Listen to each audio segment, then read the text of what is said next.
is Joy Lieberthal Rho. Um, I was born in Incheon, South Korea, and I live in Westchester now. I was a month shy of my 6th birthday when I was adopted. I remember a lot. Oftentimes, I feel like I remember too much. Um, I remember the plane ride. I remember coming to the United States. I remember my fear. I remember my confusion, my nausea. Um, I remember driving into the driveway of my new home, clutching a very white baby doll and a whole string of lollipops. I remember walking into my bedroom. It was yellow with yellow holly hobby bedspread. And then I went to sleep for a really long time. You know, if I had to think about it, it looks like short, black and white, no sound clips of a movie. Um, I think there was a lot of fantasy mixed in with what I thought were real memories. But in my adult brain, I realized, oh, they might have been snippets of like TV program I was watching or things like that. But and also there were pictures of my time in the orphanage, and so I can sort of put together images. Um, the only image I have of my birth family was the day that I left them. And it's a funny thing about memory. All my life, I remembered being put in a car with the window being rolled up in the back, and I was banging on the window as it was going up, and I was being driven away. And I was crying, and there were two people standing outside waving to me, crying. And in my 6-year-old brain, that was my grandmother and my grandfather.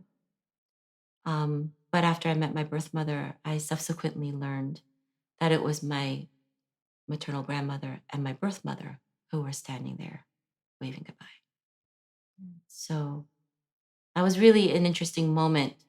I kind of fancied myself as having a really great memory, um, but to learn that part of it was true and that I was able to protect myself in some way by erasing any memory of my birth mother, I thought was pretty interesting.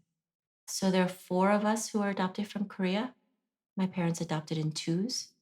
So there's me, and then there's my sister Amy. She and I are together. And then 9 years later, my parents adopted 2 more little girls, and they came when they were 4 and 5 years of age. We also had foster siblings growing up from all over the world, from India, Vietnam, from the domestic foster care system. So we had a pretty ethnically diverse uh, makeup of the children. My adoptive mother is German Irish Catholic. My father is German Russian Jewish. I was raised Catholic. It was complicated. I think that's the only word that I could say that would accurately and with some amount of grace describe growing up in that family. Um, I'm not overtly a pessimist, so I do reflect on my childhood in ways that help me feel empowered. I love the diversity of our family. I love all my siblings. We're very, very close. I very much took the role on as the first child and also felt an incredible amount of love and loyalty and respect from my younger siblings. And that is something I very much cherish. And it's a relationship that we still have as adults, which is really lovely. Um, Grew up in mostly Caucasian neighborhoods.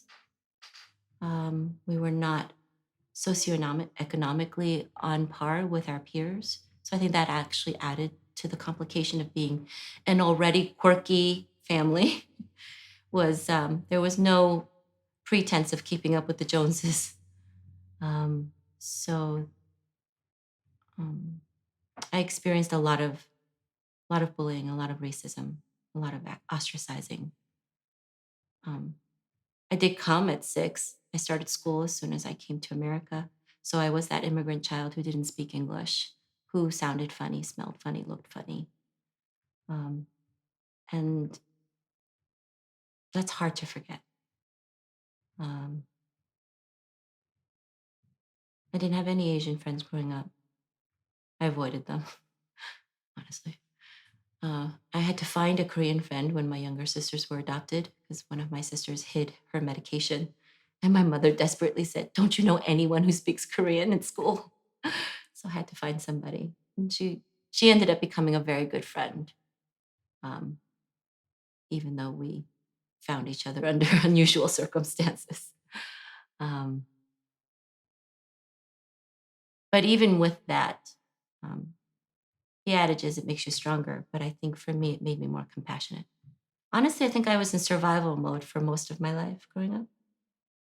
Um, I was a cautious child and not someone who wanted to stand out, be center stage. But I was a complete overachiever and um,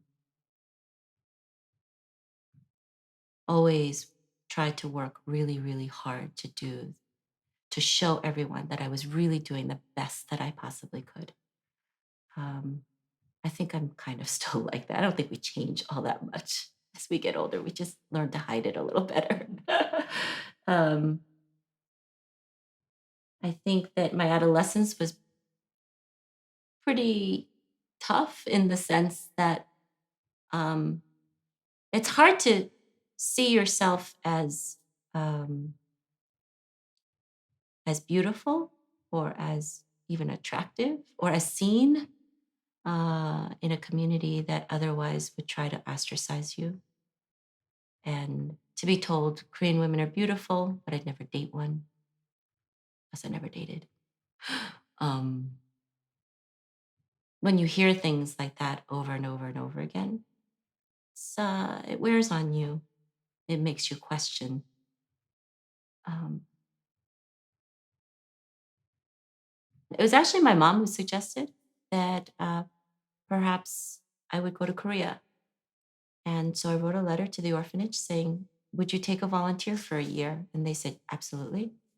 And I was made to feel very welcome. And so I worked the entire summer, earned enough money for my plane ticket, my airfare, and all my clothes and my luggage, and I went off all by myself. And that was quite a culture shock. The first 3 months, I felt very American. I think that's the only way to describe it. It was everything smells. How come they don't use toilet paper this way? Why is the water always cold? I mean, every complaint I had was from this very Western white girl perspective, I guess. This country was terrible. It's totally backwards. Why am I here? I don't understand anything. Right. And something happened, I'd say maybe 4 months in, and I just stopped thinking about that.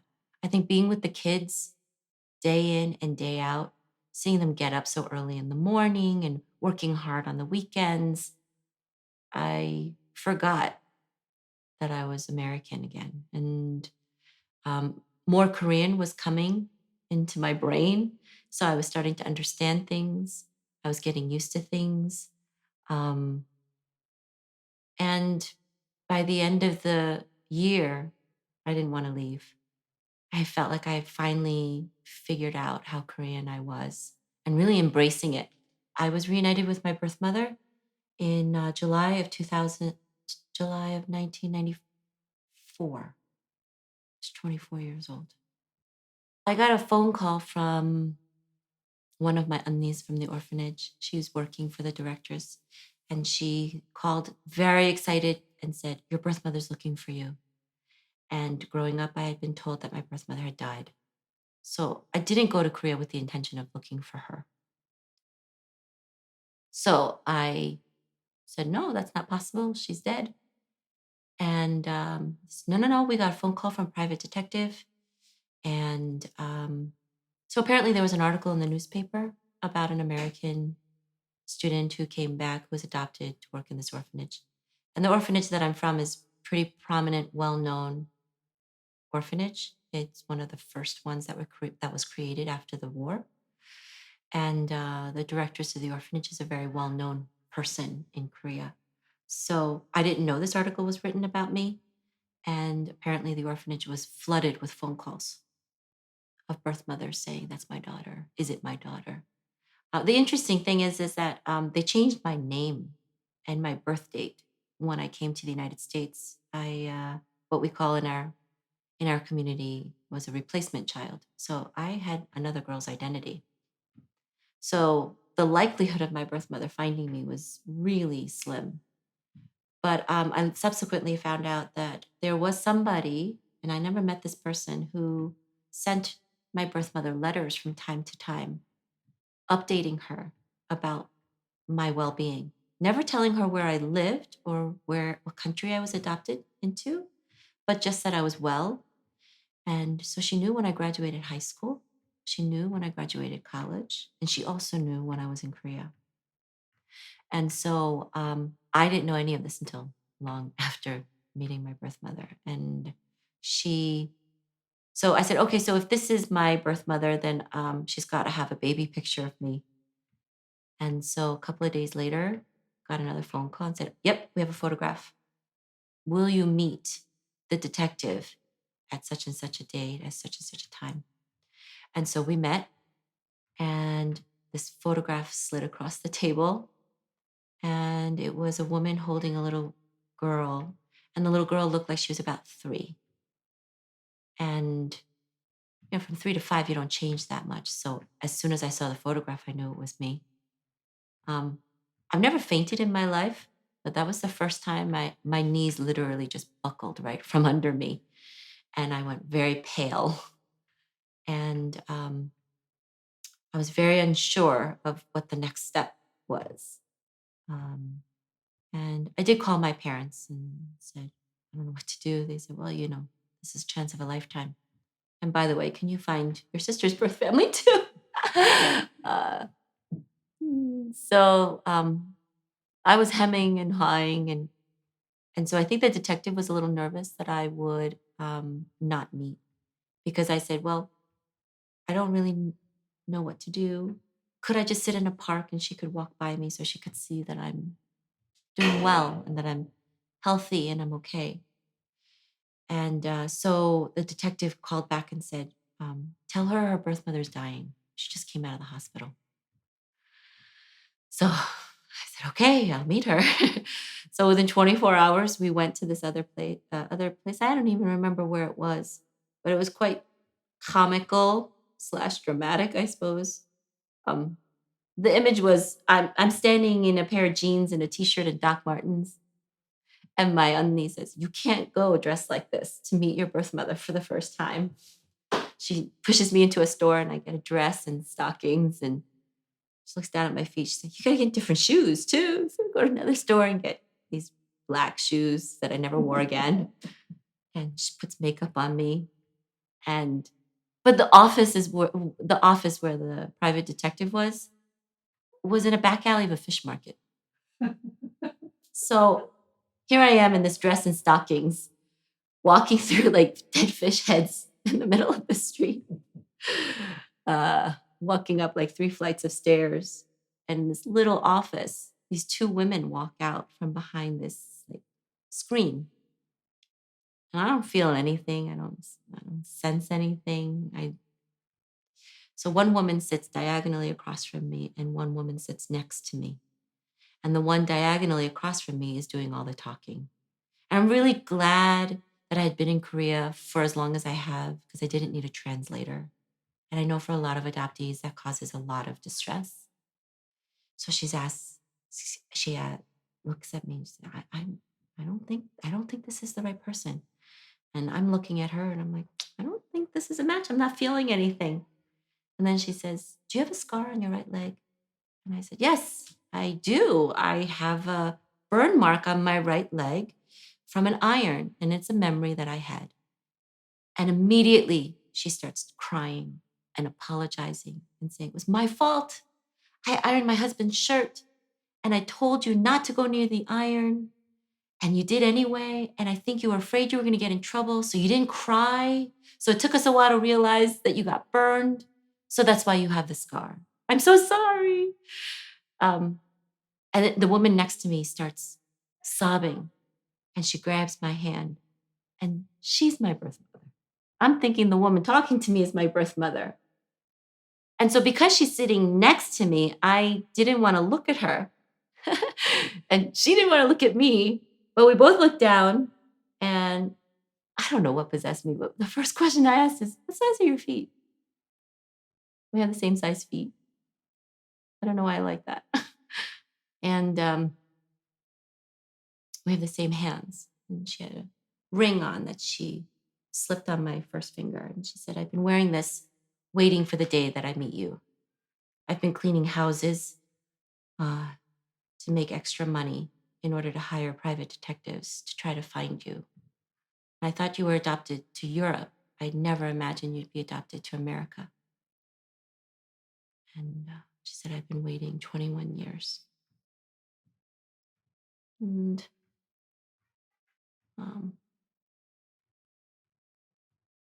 that's when I started to cry. I think it took me a long time to, actually, the reality is, I think it took me being a mother to understand what it would feel like to lose your child. Because in her mind, and even now, she said, I never gave you up for adoption. I lost you. And she's not a woman of many words. She speaks very quietly. And over the years, I've watched her, and I imagine that if this situation had not happened, I think she would be a more emotive person, a happier person. Because when she laughs, it's beautiful. I have her laugh. It's really neat to hear. And I spent the weekend with her after we met for the first time. And I was so earnest in making sure that she was okay. And she was in another room with her back to me, ironing my brother. I have a half brother, one of his shirts. And I said, I just want to tell you about my life. Do you have any questions?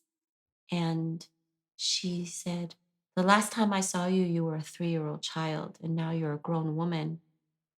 She said, I don't know who you are. And of course, my response was, well, ask me anything. But I think,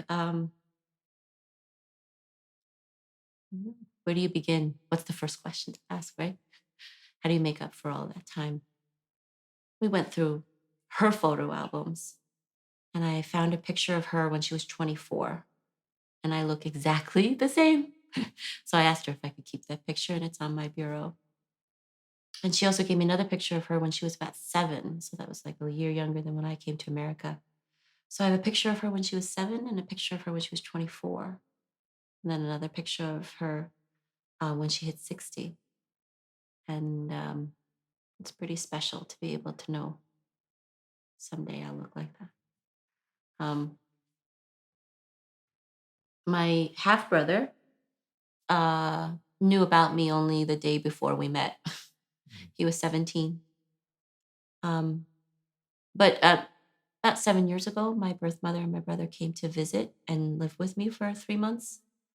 And he and I would go out for brunch every day after we dropped the kids off after we went drop the kids off to school. And we would just talk, sitting opposite each other. We hit every diner on Central Avenue, and he loved it. He just amazed at the repertoire of a diner, and he tried everything. And we would talk about everything. You know, we went through the what ifs. He was very honest. He said, I don't think I would have accomplished not nearly as much as what you've accomplished. I think I would have wasted this opportunity of being adopted. Other things he said was,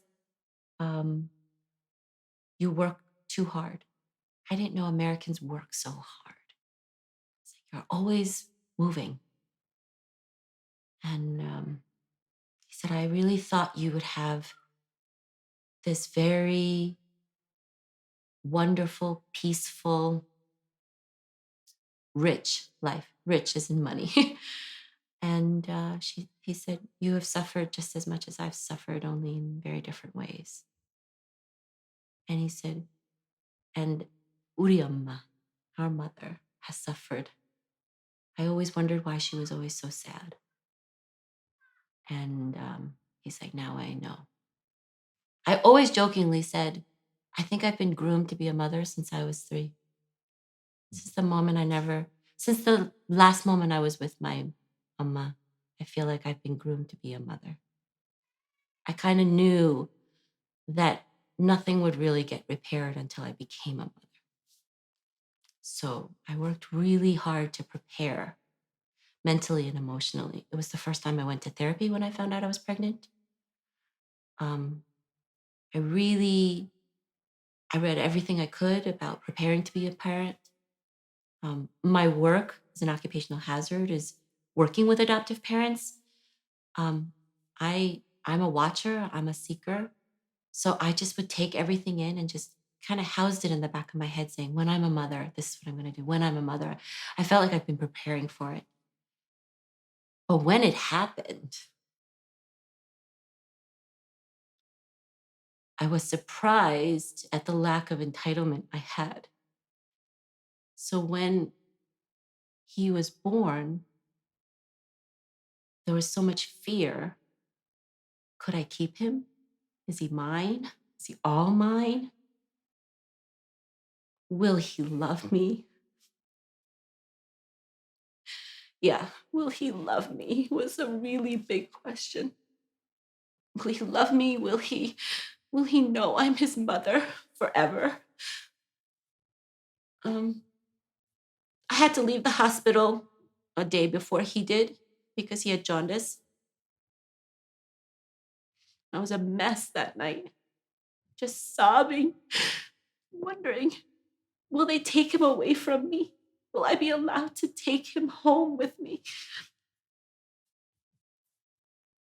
And he was perfect. He was quiet. He was peaceful. I say I'm a Korean American adoptee. I think those 3 words took so long for me to be proud of. I feel like it's taken me almost 20 years to own all 3 parts of that identity. I love being Korean and American. I love um, that I've worked hard enough for those identities to be seamless. But I do wish that the adoptive part didn't always stick around. And it's not because I think adoption is sad. It's not because I'm angry that I'm adopted. I don't really hold resentment, but I guess I must because I don't want it there. um, but at the same time, I'm really proud of being an adoptee. I know that sounds contrarian, but and it's not because I feel like I'm special or unique, because I don't think I am. But being adopted means that I survived. Being adopted means I'm strong, that I've overcome things, that I've allowed myself to be vulnerable and weak and helping.